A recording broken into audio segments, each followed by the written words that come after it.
तन्मित मैं हूं। आज श्रीनगर में ये सड़क के ऊपर जो प्रोटेस्ट हो रहा है, जो हमारी बच्चियां कल में 2 बच्चियां, एक मनमीत एक धनमीत, 2 बच्चियों का जबरन गन पॉइंट के ऊपर अगवा किया गया उनको। जैसा कि आप लोग देख रहे हैं 2-3 दिन से एक वीडियो वायरल हो रहा है जिसमें सिख कम्युनिटी कह रही है कि हमारी 2 बच्चियां धनमीत और मनमीत मिसिंग हैं, जिसमें मनमीत को तो ये वो बोल रहे हैं कि उन्होंने मनमीत को रिकवर कर लिया है और धनमीत जो है धनमीत स्टिल मिसिंग है। अभी भी धनमीत को हमें दिया जाए। और उनकी जो स्टेटमेंट हुई है वो गन पॉइंट पे हुई है, बल्कि ऐसा कुछ भी नहीं है। धनमीत मैं हूं, मेरा मसला आज का नहीं है। मैं 2012 में कन्वर्टेड हुई हूँ। 2014 में मेरे निकाह हुए हैं मेरे बैचमेट मुजफ्फर के साथ, जो मेरी और उसकी रजामंदी से हुए हैं। उसके बाद 6 जून 2021 में अपने घर से निकली। मैंने अपने घर में कॉल भी किया कि मैं अपनी मर्जी से निकली हूँ, मुझे ढूंढना नहीं। और विदिन 2 घंटे में पुलिस ने मुझे लोकेट कर दिया और सदर पुलिस स्टेशन बागात ले आए, जिसमें ऑलरेडी पूरी सिख कम्युनिटी और मेरी फैमिली वहां पर थी। उसके बाद एसएचओ ने मेरा स्टेटमेंट लिया, जो मेरा स्टेटमेंट सिर्फ ऑरल ले रहा था। मैंने उसको ये बोला, आप मेरा स्टेटमेंट रिटन कीजिए, आप जो मैं बोल रही हूँ आप रिटन कीजिए। मैं उनको ये बता रही थी 2012 में मैं कन्वर्टेड हुई हूँ, 2014 में मेरे निकाह हुए हैं, मेरे डॉक्यूमेंट्स हाई कोर्ट के हैं, आप एक बार डॉक्यूमेंट्स चेक कीजिए मेरे। और इतना सब कुछ सुन के भी लड़के को लॉकअप में डाला गया था, उसके ऊपर एक्ट्स और चार्जेस लगा दिए गए थे। मैं उनको बार बार बोल रही थी कि मेरा 2012 में कन्वर्टेड हूँ मैं 29 ईयर ओल्ड गर्ल हूँ। मैं एक छोटी बच्ची आपने पकड़ के नहीं लाई कि आप मुझे मेरी फैमिली की ओर हैंड ओवर कर रहे हो।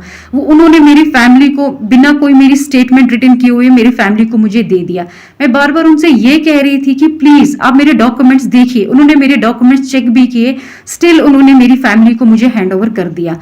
और उसके बाद ही नेक्स्ट डे 7th को मेरी फैमिली मुझे यहाँ से जम्मू ले गई।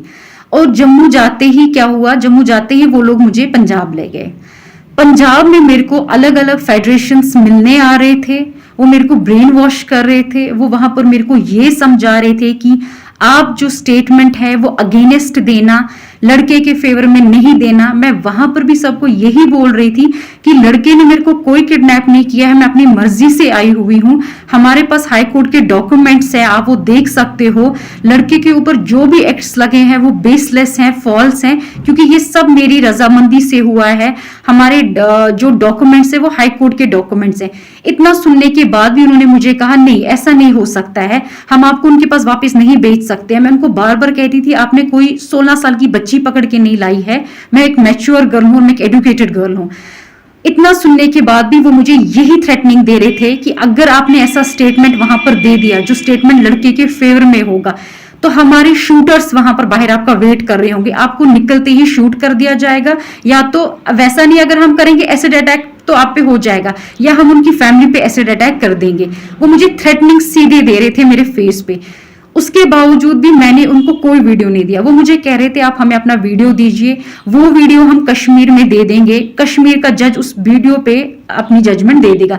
लेकिन मैं उनको कह रही थी ठीक है वीडियो तो मैं नहीं दूंगी, अगर मैं स्टेटमेंट दूंगी मैं जज के सामने स्टेटमेंट दूंगी, मैं वहां पर ही दूंगी, क्योंकि सब मेरी रजामंदी से हुआ है। मैं किसी बेगुनाह को नहीं फंसा सकती, क्योंकि ये सब कुछ मेरी रजामंदी से हुआ है। जब मैं घर से निकली मैंने घर में कॉल भी किया कि मैं किडनैपिंग नहीं है, आप लोग मुझे ढूंढना नहीं, मैं अपनी मर्जी से निकली हुई हूँ।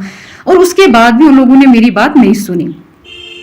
तो हम जम्मू आ गए, क्योंकि उन्होंने उनका जो प्लान था, जो उनका नेक्स्ट प्रोपागेंडा वहां पर यह था कि लड़की को गोल्डन टेम्पल से बाहर निकालो, लड़की जैसे ही बाहर निकलती है हम इस पे कोई अटैक कर देंगे।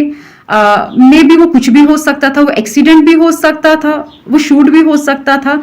तो उसके बाद हम एक पोस्टमार्टम रिपोर्ट देंगे, जिस पोस्टमार्टम रिपोर्ट में हम ये मेंशन करेंगे कि एक सडन डेथ हुआ है, इस लड़की का हार्ट कोलैप्स हो गया है या इसको ब्रेन हेमेज हो गया है। हम जो भी करेंगे हम बिल्कुल साफ सुथरा करेंगे। हम इसको ये बता देंगे इस पे सिर्फ इसका एक सडन डेथ हुआ है, आप लोगों को कोई कभी किसी चीज में नहीं पकड़ सकता है। और ये चीज मैंने सुन ली थी। मैंने अपनी फैमिली को मॉर्निंग में इंसिस्ट किया हम यहाँ पर नहीं रहेंगे, चाहे कुछ भी हो जाए, मैं यहाँ सुसाइड कर लूंगी, हम यहाँ से निकल जाएंगे। हम यहाँ से निकलते हैं, ठीक है जैसा आप बोलोगे जम्मू में मैं आपको ये स्टेटमेंट दे दूंगी, बट मैं पंजाब में ये स्टेटमेंट कभी भी नहीं दूंगी। और उसके बाद हम लोग जम्मू आ गए। जम्मू आते ही जैसे ही हम एक दिन रुके, नेक्स्ट मैं अपनी फैमिली के साथ 6 जून से लेके 25 जून तक थी। 25 जून को मॉर्निंग में मेरे फैमिली में कॉल आया कि हम कश्मीर पुलिस से हैं, हम गेट के बाहर हैं, आप आइए। तो मेरी फैमिली में 2 बंदे बाहर गए, वो उनसे मिले। वहां पर जम्मू जानीपुर की पुलिस भी थी, ये नहीं था कि वहां पर खाली कश्मीर पुलिस थी, वहां हमारे घर के साथ ही एक पुलिस स्टेशन है, उनकी पुलिस भी वहां पर थी। उसके बाद वो मेरे रूम में आए, उन्होंने मुझे बोला मैडम चलिए हमारे पास हाई कोर्ट के ऑर्डर्स हैं। वो ऑर्डर हमने देखे और सीधे पहले मुझे जानीपुर पुलिस स्टेशन में ले गए। जानीपुर पुलिस स्टेशन के बाद उन्होंने मुझे जानीपुर SHO ने मुझे हैंड ओवर किया कश्मीर पुलिस के हवाले। और उन्होंने को बोला, जब सब उन्होंने हाई कोर्ट के ऑर्डर्स देखे, हाई कोर्ट के डायरेक्शंस देखे, तो उन्होंने बोला आप लड़की ले जा सकते हैं। और उसके बाद ही हम आगे हम यहाँ पर पहुंचे, मुझे वुमेन्स पुलिस स्टेशन में रखा गया। वहां पर मेरे को ना कोई मिलने आया, ना मैं किसी से मिलना ही चाहती थी। और नेक्स्ट डे ही मेरे को सदर पुलिस स्टेशन से पुलिस की गाड़ी आई जो मुझे कोर्ट ले गई। और आप सब एजुकेटेड हैं, मैं खुद भी एजुकेटेड हूं, आपको पता है कोर्ट में कोई किसी को गन पॉइंट पे कभी उसकी स्टेटमेंट नहीं ले सकता। अगर ऐसी चीजें होने लगी फिर कोर्ट पे भी तो कभी हम यकीन नहीं कर सकते हैं ना, क्योंकि ये सब तो आपको पता ही है, कोर्ट पे कोई किसी को गन पॉइंट पे नहीं रख सकता है। और मेरे को जैसे जम्मू में लाया गया, मैं तो किसी से भी नहीं मिली, मेरे को तो वुमेन्स पुलिस स्टेशन में रखा गया। उसके बाद ही सुबह स्क्वाड आई, किसी को नहीं पता था कि मेरी हेयरिंग है, क्योंकि मेरी हेयरिंग ऑलरेडी 3 बार डिले हो गई थी, क्योंकि तीनों बार 6 से लेके 25 तक हम आउट ऑफ स्टेशन थे, हम जम्मू, हम पंजाब में थे। मेरी जो हेयरिंग है वो मिस होती गई। हाई कोर्ट के डायरेक्शन से मुझे यहाँ पर बुलाया गया, मुझे कोर्ट तक पहुंचाया गया। कोर्ट में जज साहिबा के सामने मैंने अपनी स्टेटमेंट दी, जिसमें मैंने उनको ये बताया है कि ये सब मेरी रजामंदी से हुआ है। मैं 2012 में कन्वर्टेड हूँ, 2014 में मेरे निकाह हुए हैं मेरे बैचमेट के साथ। उसके ऊपर जितने भी एक्ट्स एलिगेशंस हैं वो बेसलेस हैं, वो फॉल्स हैं, और उन्होंने मेरी स्टेटमेंट सारी रिटन रिकॉर्ड कर दी।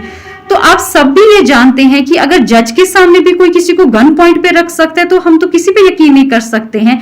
आप सब तो जानते ही हैं ना, सबके फैमिली मेंबर्स किसी का कोई कोर्ट में होगा, सब इसमें जानते हैं कि जज के सामने ये चीजें नहीं हो सकती हैं। अगर ये चीज होनी होती है तो पहले ही हो गई होती, फिर तो ये मुझे आराम से यहाँ पर ला सकते थे अगर मेरी स्टेटमेंट ऐसी होनी होती।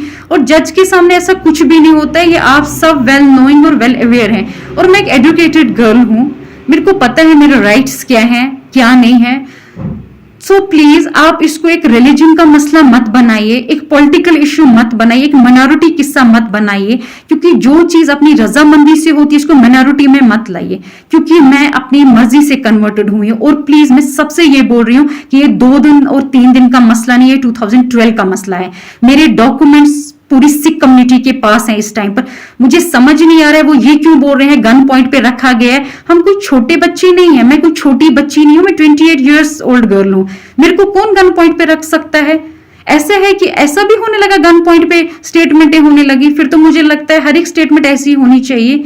ऐसा कुछ भी नहीं है, मेरी हर स्टेटमेंट जो है वो मेरी रजामंदी से हुई है। मेरे को कोई दबाव किसी का नहीं था, किसी का भी मेरे को। इनफैक्ट अगर दबाव मुझे दिया गया वो मेरे को बाहर दिया गया कि अगर आप कश्मीर में आपने लड़के के फेवर में कोई भी स्टेटमेंट दी, हम आपको जिंदा नहीं रखेंगे, आप पे अटैक होने वाला है, उसकी फैमिली में होने वाला है, उसके ऊपर हो जाएगा। लड़के को हम कभी सेंट्रल जेल से नहीं निकलने देंगे।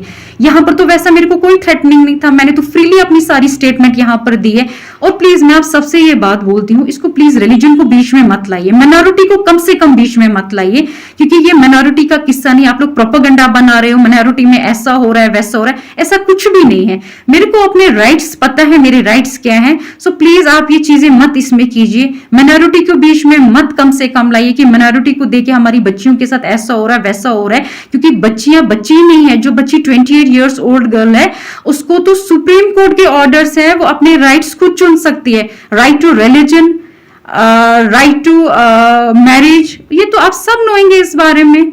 सो प्लीज रिलीजन के नाम पे ये दंगे फसाद मत करवाइए, ये डिमांड मत कीजिए वो मिसिंग है। मैं कोई मिसिंग नहीं हूं, मैं जहां पर हूं मैं अपनी मर्जी से हूं और मैं बहुत खुश हूं। सो प्लीज इसको रिलीजन का नाम और माइनॉरिटी का नाम मत बताइए। मैं कोई छोटी बच्ची नहीं हूं जिसको बोल कर ये करके ये चीज कराई जाए। फिर तो मैं अपनी फैमिली के साथ पूरा 25 डेज थी, जिसमें उन लोगों ने मेरी 3 हियरिंग्स मिस हुई हैं यहाँ पर, और 4th हियरिंग में जब हाई कोर्ट के डायरेक्शंस थे तब मैं यहाँ पर पहुंची हुई हूँ। सो प्लीज आप इसको माइनॉरिटी का किस्सा मत बनाइए, इसको इतना बड़ा पॉलिटिकल इश्यू मत बनाइए। जो चीज अपनी रजामंदी से हुई है उस चीज को प्लीज आप लोग पॉलिटिकल इश्यू और रिलीजन इश्यू मत बनाइए। Okay, thank you. वीडियो के नीचे सब्सक्राइब के बटन पर क्लिक करें, बेल के आइकॉन पर क्लिक कीजिए ताकि हर नई वीडियो की नोटिफिकेशन आपको मिले।